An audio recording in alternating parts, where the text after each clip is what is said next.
Chapter number 3 है class 10 का, कक्षा 10 का चैप्टर नंबर 3 है दो चर वाले रैखिक समीकरण युक्त, pair of linear equation in two variable. NCERT का है।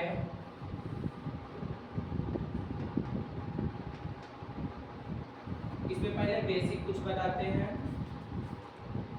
दो चर वाले रैखिक समीकरण युक्त कैसे होगा? दो चर वाले रैखिक समीकरण युक्त एक्सरसाइज है चैप्टर 3 चैप्टर नंबर 3। दो चर वाले रैखिक समीकरण। दो चर से चर किसे बोलेंगे? ए से लेकर जेड तक के जितने भी शब्द लेटर्स हैं वो सारे क्या होंगे? चर होंगे। तो x प्लस वाई इक्वल कुछ बेसिक्स है। तो ये दो चर हैं, एक चर ये एक चर ये। दो चर वाले रैखिक समीकरण। रैखिक किसे बोलेंगे? जिसकी अधिकतम घात एक होती है उसे रैखिक बोलते हैं। और युग्म मीन्स होगा दो दो का जोड़े हुए रहेंगे कुछ इस तरह। मान लो इस तरह से कोई भी इक्वेशन है तो ये कौन सा इक्वेशन है? दो चर वाले रैखिक मीन्स एक अधिकतम घात एक है वाले रैखिक समीकरण युग्म। दो चर वाले रैखिक समीकरण युग्म। इस चैप्टर में मुझे इसको हल करने के लिए पता करना है। दूसरा नंबर रेखा। रेखा में कुछ पढ़ना है। रेखा क्या होती है? अनंत बिंदुओं के बने पथ को रेखा कहते हैं। अनंत बिंदुओं के बने पथ को क्या बोलेंगे? रेखा बोलेंगे। रेखा को अनंत रूप, रेखा को दोनों तरफ आगे ए है और बी है, रेखा को अनिश्चित रूप से पढ़ाया जा सकता है दोनों तरफ, जितना भी बढ़ा सकते हैं बढ़ा सकते हैं। तो रेखा हो गया। रेखा में दो तीन रेखाएं पढ़ना है मुझे। एक प्रतिच्छेद करती हुई रेखाएं, दूसरा नंबर पढ़ना है संपाती रेखाएं और तीसरा नंबर पढ़ना है समांतर रेखाएं। रेखा के पार्ट में पढ़ना है इस चैप्टर से रिलेटेड जितने भी है। पहला नंबर पढ़ना है प्रतिच्छेद करती हुई रेखाएं। प्रतिच्छेद करती हुई रेखाएं,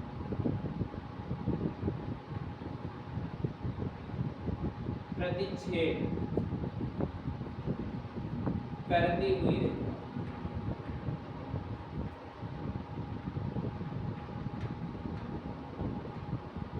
प्रतिच्छेद करती हुई रेखा।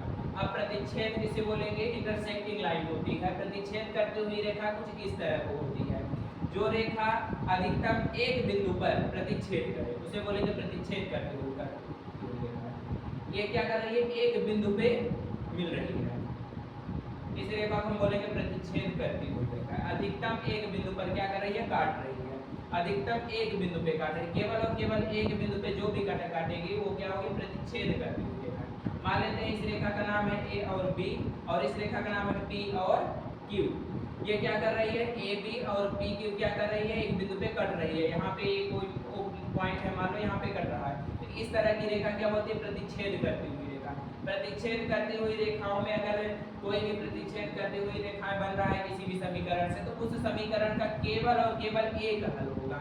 ओनली वन सॉल्यूशन, एक हल होगा। प्रतिच्छेद करते हुए कितना हल होगा? केवल और केवल एक हल होगा।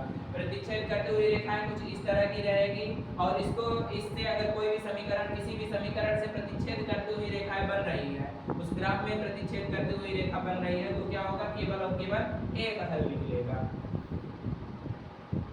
दूसरा नंबर मुझे पढ़ना है संपाती रेखा। इसको इंग्लिश में बोलते हैं इंटरसेक्टिंग लाइन। दूसरा नंबर पढ़ना है संपाती रेखा।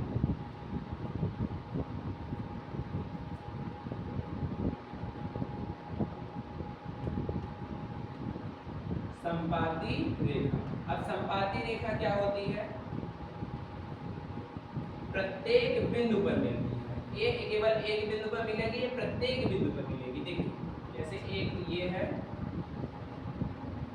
ए और बी रेखा है और इसी में कोई और एक रेखा आ जाए इसी के ऊपर, यहाँ पे आ जाए P और एक Q, जस्ट इसी के ऊपर ये संपाती रेखा होगी। अनेक बिंदुओं पर मिलती है। ये एक बिंदु पे अनेक बिंदुओं पर, यहाँ भी कई जगह मीट कर रही मिल रही है। ये क्या होगी? संपाती रेखा होगी। इसको इंग्लिश में बोलते हैं कोइंसिडेंट लाइन। क्या बोलेंगे इंग्लिश में? Coincident line. इसमें कितने हल मिलेंगे? तो अगर किसी भी समीकरण से संपाती रेखा जैसा क्या बन रहा है? ग्राफ में बन रहा है, संपाती रेखा बन रही है, तो क्या होगा? इसमें अनेक हल मिलेंगे। मेनी सॉल्यूशन, अनेक अनेक हल, अनेक हल। तीसरा नंबर पढ़ना है संपाती रेखा हो गया समांतर रेखा।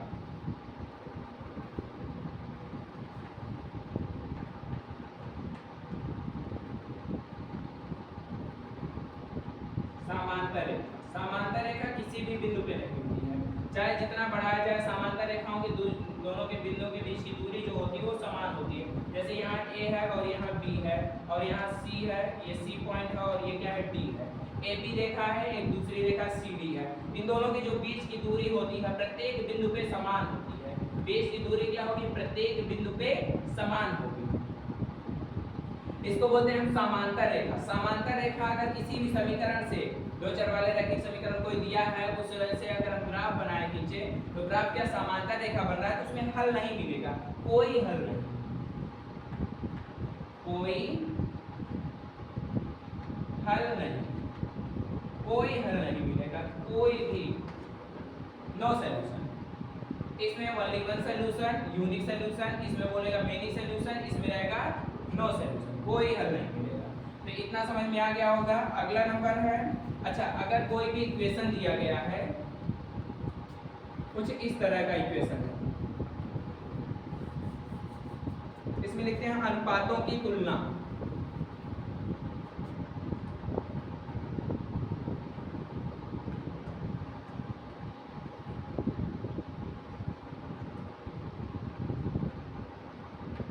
अनुपातों की तुलना अगर करेंगे तो जैसे ये क्या है, रैखिक समीकरण है, तो रैखिक समीकरण का व्यापक रूप होता है। रैखिक समीकरण क्या होगा, व्यापक रूप होगा। अब इसमें दो समीकरण होते हैं तो दो व्यापक रूप होंगे। एक रैखिक समीकरण का व्यापक रूप होगा a1x प्लस b1y और प्लस c1 इक्वल 0 होगा, और दूसरा व्यापक रूप होगा a2x, जहां 1 है वहां 2 आ जाएगा, a2x प्लस b2y और प्लस c2 इक्वल 0। ये समीकरण का क्या है, व्यापक रूप है। दो चर वाले रैखिक समीकरण के युग्म है, रैखिक समीकरण का व्यापक रूप है। इसको इंग्लिश बोलेंगे standard form of linear equation, standard form है ये। अगर जैसे कि कोई भी इक्वेशन दिया गया है तो उसकी तुलना कैसे करेंगे, जैसे दिया गया है, कोई भी दिया गया है, एक समीकरण दिया गया है, मान लेते हैं x प्लस y इक्वल 6 दिया है और दूसरा दिया गया है 2x प्लस 6y इक्वल 12 दिया गया है, तो तुलना कैसे करेंगे हम, तुलना कुछ इस तरह करेंगे। क्या करेंगे, पहले इस फॉर्म में बना लेंगे समीकरण को, तो इस समीकरण को बनाएंगे जब तो x प्लस वाई और ये पॉजिटिव में है उस साइड जाएगा तो नेगेटिव में हो जाएगा, तो नेगेटिव का 6 इक्वल 0 हो जाएगा। और दूसरा नंबर क्या हो जाएगा समीकरण, 2x प्लस 6y और नेगेटिव का 12 हो जाएगा इक्वल 0 होगा। अब ये समीकरण 1 हो गया और ये समीकरण 2 हो गया। अब यहाँ लिखेंगे जैसे कि कोई भी अच्छे अनुपातों की तुलना, किसी भी समीकरण की तुलना कैसे करेंगे हम, कैसे a, b और c की वैल्यू निकालेंगे, a1 और b1 और c1, a2 b2 और c2 कैसे निकालेंगे। तो मान लो ये क्वेश्चन दिया रहेगा, इस क्वेश्चन को हम इस फॉर्म में स्टैंडर्ड फॉर्म के रूप में बना लेंगे। जब स्टैंडर्ड फॉर्म के रूप में बना लेंगे तो लिखेंगे समीकरण 1 को समीकरण के व्यापक रूप से, रैखिक समीकरण के व्यापक रूप से तुलना करने पर, समीकरण 1 को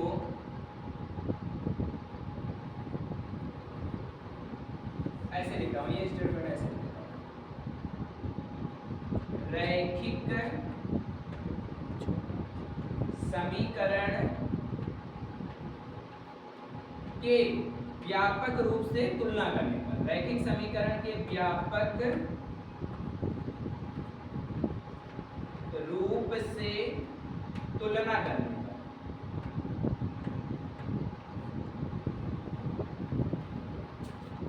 तुलना करने पर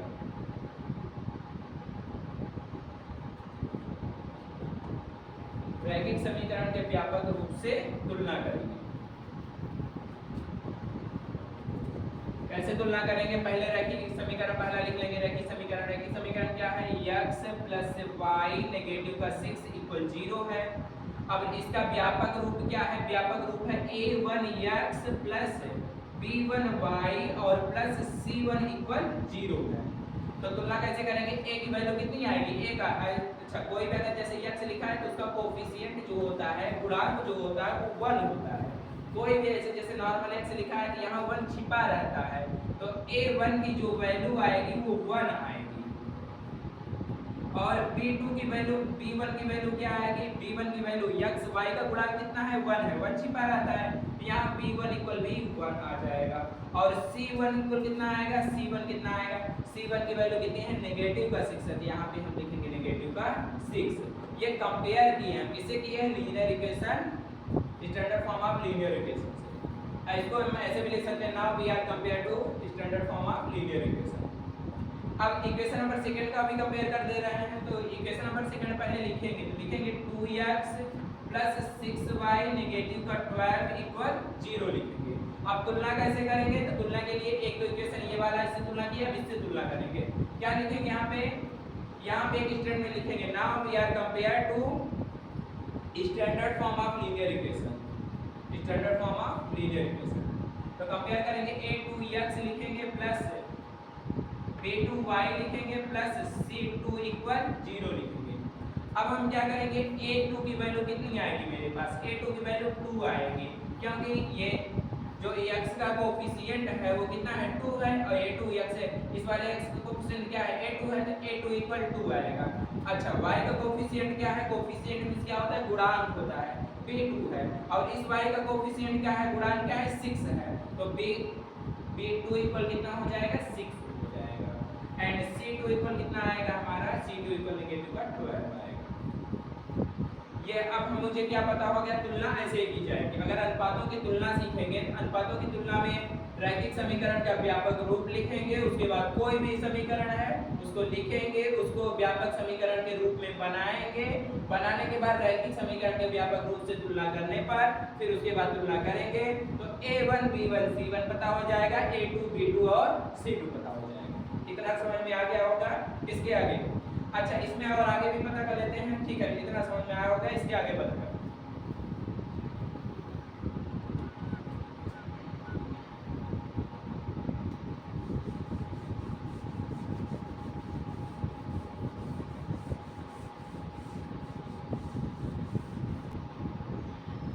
अब हम कुछ इस फॉर्म में लिखेंगे, a1 a2 इक्वल क्या आया है, a1 की वैल्यू 1 आई है और a2 की वैल्यू कितनी आई है, 2 आई है। यहाँ कॉमा लगाएंगे, b1 b2 लिखेंगे, उसके बाद b1 की वैल्यू कितनी आई है, 1 आई है, और b2 की वैल्यू कितनी आई है हमारे पास, 6 आई है।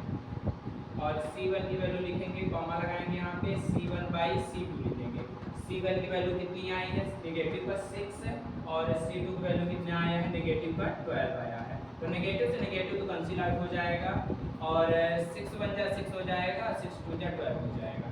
अब हम देखेंगे कि a1 a2 1/2 आया है, और b1 b2 क्या है, 1/6 आया है। तो हम लिख सकते हैं इसको, a1 a2 is not equal to b1 b2, means 1/2 जो है इज नॉट इक्वल टू, बराबर नहीं है किसके, 1/6 के। जब इस तरह की कंडीशन आती है तो एक चार्ट रूल होता है, a1 a2 is not equal to b1 b2। क्या होता है, ये बुक में भी दिया गया है, अभी बता भी दे रहा हूँ। इसमें होगा प्रतिच्छेद करती हुई रेखा, किस तरह की रेखा होगी, इसमें होगी प्रतिच्छेद करती हुई रेखा। a1 a2 is not equal to b1 b2 क्या होता है, प्रतिच्छेद। ग्राफी निरूपण अगर करेंगे, हम ग्राफी निरूपण करेंगे तो क्या होगा, प्रतिच्छेद करती हुई रेखा, प्रतिच्छेद करती रेखा, करती हुई रेखा। अच्छा, अगर हम देखेंगे बीजगणितीय रूप में निरूपण करेंगे तो x और y की वैल्यू के हिसाब से देखेंगे, सॉल्व करेंगे, तो इसमें केवल और केवल एक हल होगा, एक हल, एक अद्वितीय हल या एक हल। ठीक है, ये अपघातों का अनुपातों की तुलना समझ में आ गया होगा। अब इसके बाद हम बताते हैं कि ग्राफी निरूपण क्या होगा, बीजगणितीय निरूपण क्या होगा। इसको इरेज कर दे रहा हूँ।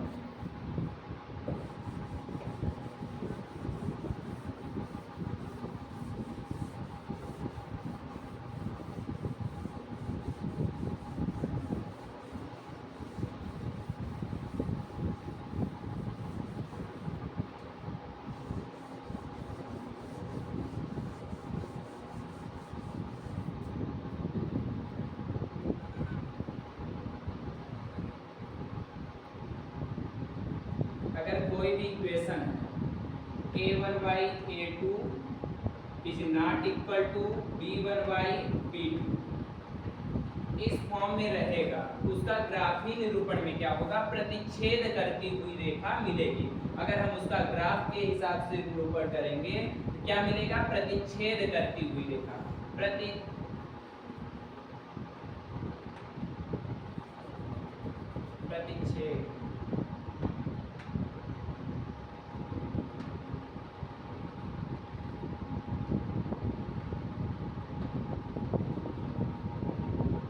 प्रतिच्छेद करती हुई रेखा, इसमें मिलेगा प्रतिच्छेद करती हुई रेखा।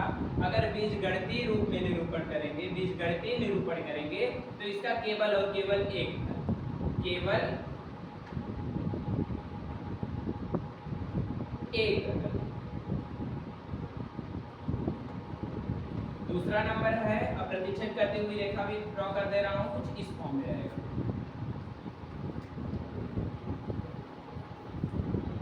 दूसरा नंबर संपाती रेखा। संपाती रेखा के लिए क्या होगा, 1/a1/a2 इक्वल होगा b1/b2 के और इक्वल होगा किसके, c1/c2 के।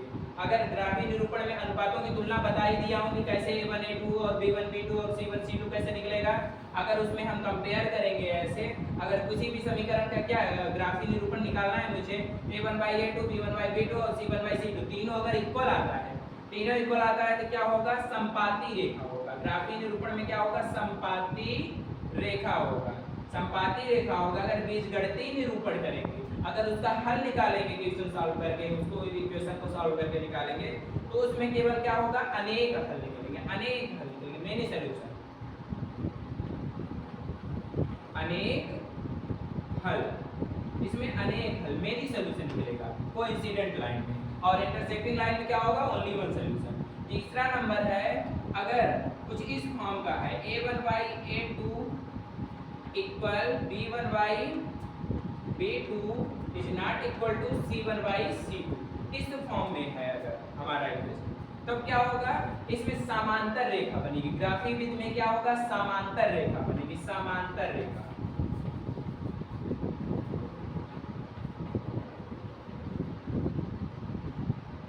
समांतर रेखा ग्राफी निरूपण में क्या होगा, समांतर रेखा बनेगी और इसमें कोई हल नहीं मिलेगा। क्यों नहीं मिलेगा, जब कोई लाइन जो है, ये संपाती रेखा का एक बना दे रहा हूं, उसमें ऐसे है एक लाइन कोई और दो बार, और ये क्या है हमारा समांतर रेखा का एग्जांपल है। और इसमें समांतर रेखा में क्यों हल नहीं मिलेगा, क्योंकि कोई लाइन इंटरसेक्ट नहीं कर रही है। जब कोई लाइन इंटरसेक्ट नहीं कर रही है तो हम इसमें आंसर नहीं फाइंड कर सकते हैं। तो समांतर रेखा होगा, समांतर रेखा में कोई हल नहीं, कोई हल नहीं, कोई हल नहीं मिलेगा, नो सॉल्यूशन, नो सॉल्यूशन, कोई हल नहीं। ये समझ में आया होगा, इस चैप्टर में ये मोस्ट इंपॉर्टेंट है। अब आते हैं हम लोग एक्सरसाइज में, बेसिक जितना भी था बता दिया हूं। एक्सरसाइज आता हूं 3.1 पे। एक्सरसाइज जो प्रश्नावली है चैप्टर 3 का 3.1, एक्सरसाइज 3.1 का question number first NCERT class 10 का है, चैप्टर नंबर 3.1। एक्सरसाइज 3.1 का पहला क्वेश्चन है, बोला गया है, क्वेश्चन स्टेटमेंट टाइप का है, बोला गया है निम्न समस्याओं में रैखिक समीकरणों के युग्म बनाइए। जो समस्या प्रॉब्लम दी गई है, वर्ड प्रॉब्लम क्वेश्चन है, इसमें बोला गया है जो भी प्रॉब्लम दिया गया है उससे क्या करो, रैखिक समीकरण युग्म बनाइए। पहला तो आंसर मुझे रैखिक समीकरण युग्म बना के देना है और उसके बाद बोला गया है उसके ग्राफी विधि से हल ज्ञात कीजिए। ग्राफी विधि से बोला गया है तो ग्राफ बना के पता करना पड़ेगा। स्टेटमेंट पहले, अब स्टेटमेंट क्या दिया गया, वर्ड प्रॉब्लम क्या दिया गया है, बोला गया है कक्षा 10 के 10 विद्यार्थियों ने एक गणित की पहेली प्रतियोगिता में भाग लिया। यदि लड़कियों की संख्या लड़कों की संख्या से 4 अधिक हो तो प्रतियोगिता में भाग लिए लड़कों और लड़कियों की संख्या ज्ञात कीजिए। तो मानना पड़ेगा इसमें, लेट द मानेंगे लड़कियों की संख्या ज्ञात कीजिए, तो लड़कियों की संख्या क्या हो जाएगी, x हो जाएगी।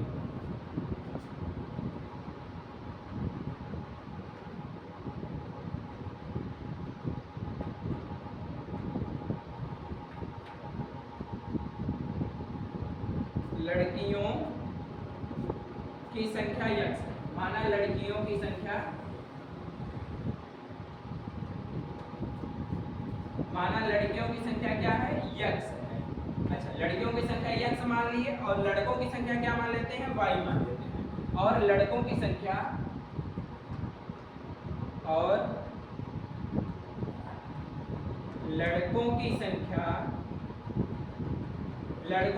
क्या होगी, लड़कों की संख्या हो जाएगी y, ये हम मान लिए हैं स्टेटमेंट में।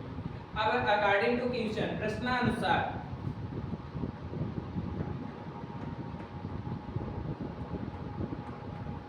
अकॉर्डिंग टू क्वेश्चन जैसे स्टेटमेंट बोला जाएगा उस हिसाब से हम करेंगे। बोला गया लड़के और लड़कियों की संख्या का योग कितना है, 10 दिया गया है। तो जब लड़कियों की संख्या हम मान लिए कुछ भी है और लड़कों की संख्या भी कोई y है, इन दोनों का अगर हम ऐड करेंगे तो 10 के इक्वल होगा, क्योंकि बोला गया है लड़के और लड़कियों की संख्या का योग कितना है, 10 है। तो ये हमारा बन गया इक्वेशन नंबर फर्स्ट, समीकरण 1।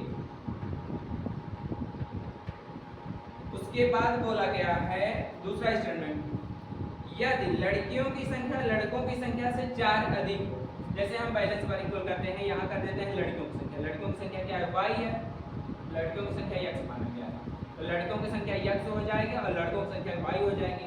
लड़कियों की संख्या लड़कों की संख्या से 4 अधिक है, मतलब ये क्या है, 4 ज्यादा है। तो ज्यादा है तो कोई भी बैलेंस अगर इक्वल करना है, मुझे दोनों तरफ बैलेंस इक्वल करना है, तो इधर ज्यादा है तो क्या होगा, भारी होगा, इधर तो कम हो जाएगा। तो हम क्या करेंगे, अगर इसमें हम +4 ऐड कर दिए तो दोनों बैलेंस इक्वल हो गया, बराबर हो गया। अब इसे बोल भी रहा था क्वेश्चन में कि लड़कियों की संख्या लड़कों की संख्या से 4 अधिक है, 4 हम इसमें प्लस कर दिए, दोनों इक्वल हो गए। जब दोनों इक्वल हो गए तो हम कुछ इस तरह के लिखेंगे, x लिखेंगे, y को इस साइड घुमा लिए, तो जो भी पॉजिटिव में रहता है दूसरे साइड जाएगा, तो नेगेटिव में y हो जाएगा, इक्वल क्या होगा, 4 होगा। ये हमारा हो गया इक्वेशन नंबर, समीकरण 2 हो गया, इक्वेशन नंबर 2 हो गया। अब बोला है ग्राफीय विधि से हल कीजिए, तो इसमें मुझे पॉइंट पता करना पड़ता है, a point, b point, c point, d point, ऐसे कुछ पता कर लेंगे, उसके बाद ग्राफ बनाएंगे, सॉल्व कर लेंगे। तो पहले नंबर इक्वेशन नंबर समीकरण 1 से निकालता हूं, ग्राफीय विधि से हल करना है तो समीकरण, ये एक हमारा आंसर आ गया। बीजगणितीय रूप में जो बोला गया था समीकरण युग्म बनाइए, तो समीकरण युग्म बन गया। यहाँ पे समीकरण युग्म लिख देता हूं, तो एक आंसर तो मिल गया मुझे, समीकरण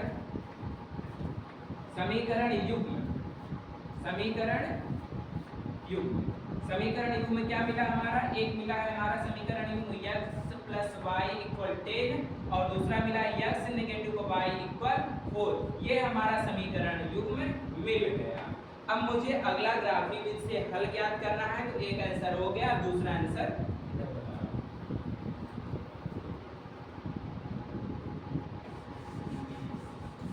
अब समीकरण युग्म से हम ग्राफीय विधि से हल ज्ञात करके ये पता करेंगे कि लड़कों की संख्या कितनी है और लड़कियों की संख्या कितनी है।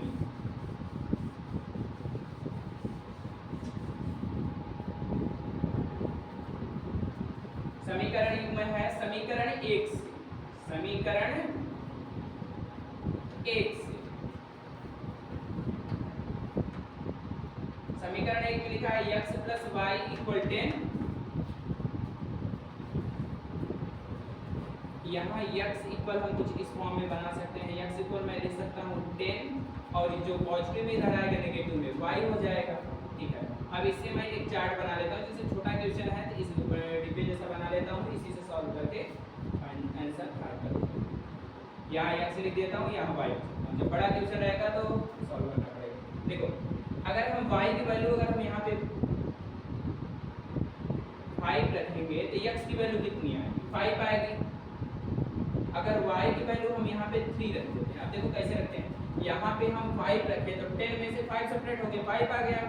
अगर y की वैल्यू मैं 3 रखता हूँ तो y की वैल्यू यहाँ 3 रखेंगे, इमेजिन करेंगे रखा हुआ है 3 रखा हुआ है, तो 10 में से हम 3 सेपरेट करेंगे तो 7 आएगा। और x इक्वल कितना आ गया, 7, तो x इक्वल 7 मतलब x वाले चार्ट में कितना होगा, 7 होगा। और y इक्वल तो हम अपने से रखे थे कितना, 3 रखे थे, बस इतने ही होगा, ये बन गया। इससे मुझे 2 पॉइंट मिला, एक पॉइंट a मिला, a पॉइंट मान लेते हैं कि a पॉइंट है, a पॉइंट क्या मिला, 5, 5 मिला। इस x एक्सिस जब भी ग्राफ को बनाते हैं तो x एक्सिस को पहले लिखते हैं, y एक्सिस को बाद में, तो x वाला पहले लिखा गया और y वाला बाद में लिखा गया। जैसे b पॉइंट इसमें बना लेता हूं कॉमा करके, b पॉइंट बनाऊंगा तो x एक्सिस पहले लिखूंगा, y बाद में लिखूंगा, तो 7, 3 लिखूंगा। ये हमारा पॉइंट मिल गया। अब इस पॉइंट से एक रेखा बना देंगे, ड्रॉ हो जाएगा। अब समीकरण 2 से समीकरण 2 से। समीकरण 2 से देखेंगे तो समीकरण 2 क्या दिया गया था? समीकरण 2 यहाँ पे दिया गया है x नेगेटिव का y इक्वल 4, x नेगेटिव का y इक्वल 4 दिया गया है। अब इससे हम क्या करेंगे? इससे भी एक चार्ट बनाएंगे। क्या लिखेंगे? x इक्वल मैं क्या लिख सकता हूँ? x इक्वल मैं क्या लिख सकता हूँ? जो भी नेगेटिव में है इस साइड आएगा तो पॉजिटिव हो जाएगा, तो y और इसे नेगेटिव में इधर आएगा पॉजिटिव में, तो 4 प्लस y हो जाएगा x इक्वल। अब इससे भी एक ऐसे चार्ट बना लेता हूँ, यहाँ x लिखता हूँ, यहाँ y की वैल्यू अगर मान लो कि मैं कितना रख देता हूँ? 3 रख देता हूँ। y की वैल्यू मैं 3 नहीं 1 रख देता हूँ। y की वैल्यू अगर 1 रखूंगा तो x की वैल्यू कितनी आएगी? 5 में 1 ऐड कर देंगे तो 5 हो जाएगा 4/5। अगर मैं y की वैल्यू कुछ रख देता हूँ, y की वैल्यू मैं 3 रख देता हूँ। y की वैल्यू अगर मैं 3 रखूंगा तो x की वैल्यू कितनी आएगी? 7 आएगी। 4 और 3 7। इससे मैं पॉइंट बनाता हूँ तो इसको बोलूंगा p पॉइंट। p पॉइंट क्या बनेगा? पहले x एक्सिस पे 5, 1 और q पॉइंट क्या बनेगा? 7, 3 बनेगा। अब केवल और इस क्वेश्चन का लास्ट है कि मुझे ग्राफ बनाना पड़ेगा। ग्राफ कुछ इस तरह खींच दे रहा हूँ।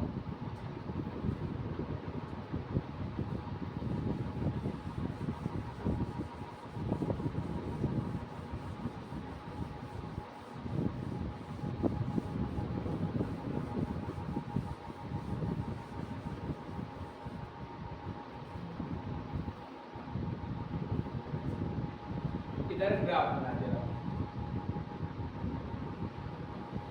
ग्राफ बना दे रहा हूँ।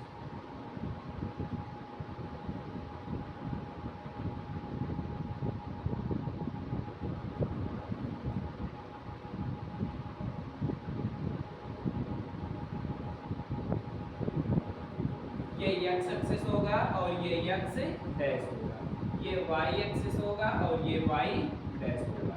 इसमें क्या किया हूँ? कोऑर्डिनेट होते हैं इसमें फर्स्ट, सेकंड, थर्ड, फोर्थ, प्रथम, चतुर्थांश, द्वितीय, तृतीय, चतुर्थ। इसमें प्रथम की ही जरूरत है, इसलिए प्रथम वाला बड़ा किया हूँ और इन दोनों को तीनों को थोड़ा छोटा कर दिया हूँ क्योंकि उसकी जरूरत नहीं है।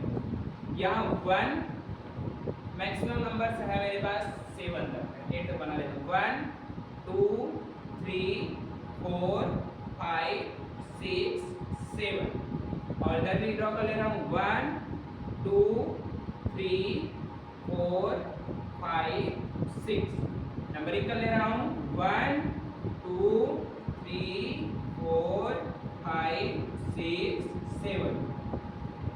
इधर भी नंबरिंग कर ले रहा हूँ 1 2 3 4 5 6 7 तक जाता हूँ। ठीक है, अब मैं क्या करता हूँ? ए पॉइंट बनाता हूँ। ए पॉइंट ड्रा करने के लिए सबसे x एक्सिस पे कितने जाऊंगा? 5 जाऊंगा और y एक्सिस पे भी 5 जाऊंगा। इससे स्ट्रेट लाइन ऐसे ड्रॉ कर देंगे और इस वाले 5 वाले नंबर से भी स्ट्रेट लाइन ड्रॉ कर देंगे। जहाँ ये मीट कर रहा है ये क्या होगा? हमारा ए पॉइंट होगा। ए पॉइंट का कोऑर्डिनेट क्या था हमारा?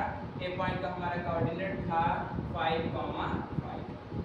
अब बी पॉइंट ड्रॉ करेंगे तो बी में x एक्सिस पे 7 तक जाना है और y एक्सिस पे कितना जाना है? 3 तक जाना है। इससे एक स्ट्रेट लाइन ड्रॉ करेंगे और ये 3 वाले लाइन से एक स्ट्रेट लाइन ड्रॉ करेंगे।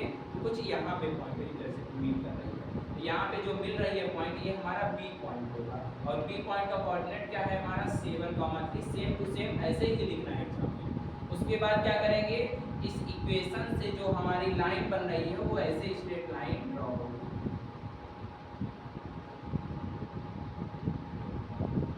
अब इस इक्वेशन ये लाइन हो गई, स्ट्रेट लाइन ड्रॉ हो गई, किस इक्वेशन से बनी हुई है? तो इस इक्वेशन से बनी हुई है x + y = 10 से। तो इक्वेशन की वैल्यू नाम भी लिख दिए। अब उसके बाद हम दूसरा नंबर बनाएंगे जो दूसरे नंबर इक्वेशन से बना 5, 1। x एक्सिस पे 5 ही तक जाना है, y एक्सिस पे 1 तक जाना है।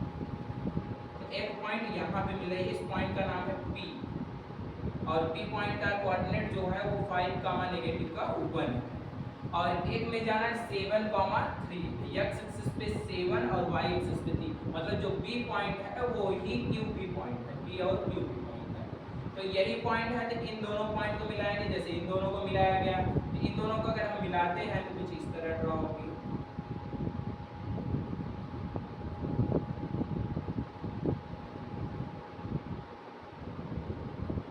इस वाली लाइन जो ड्रॉ हुई है इसमें इसका इक्वेशन लिखेंगे तो x नेगेटिव का y = 4 आया था। अब अब जहां इंटरसेक्ट कर रही है ग्राफिक विधि से हर एक समीकरण का सेम टू सेम ऐसे ही निकलेगा। क्या निकलेगा, जिस लाइन जैसे एक इक्वेशन से एक स्ट्रेट लाइन ड्रॉ करेंगे और दूसरे इक्वेशन से एक स्ट्रेट लाइन ड्रॉ करेंगे, जिस लाइन जो लाइन इंटरसेक्ट करेगी, इंटरसेक्ट कौन करेगी, ये वाली करेगी। इसी पॉइंट पे इंटरसेक्ट कर रहा है, जिस पॉइंट पे इंटरसेक्ट कर रहा है वहीं सॉल्यूशन मिलेगा। तो हल क्या होगा हमारा 7,3 होगा, क्योंकि x एक्सिस पे 7 से ये जा रहा है और y एक्सिस पे 1 2 3 गया।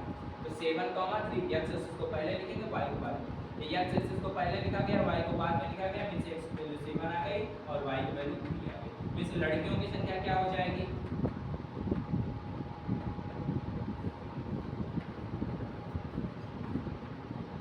लड़कियों की संख्या जो हो जाएगी वो 7 होगी और लड़कों की संख्या क्या हो जाएगी, लड़कों की जो संख्या होगी वो कितनी होगी, 3 होगी। ये हमारा आंसर हो गया, कंप्लीट हो गया।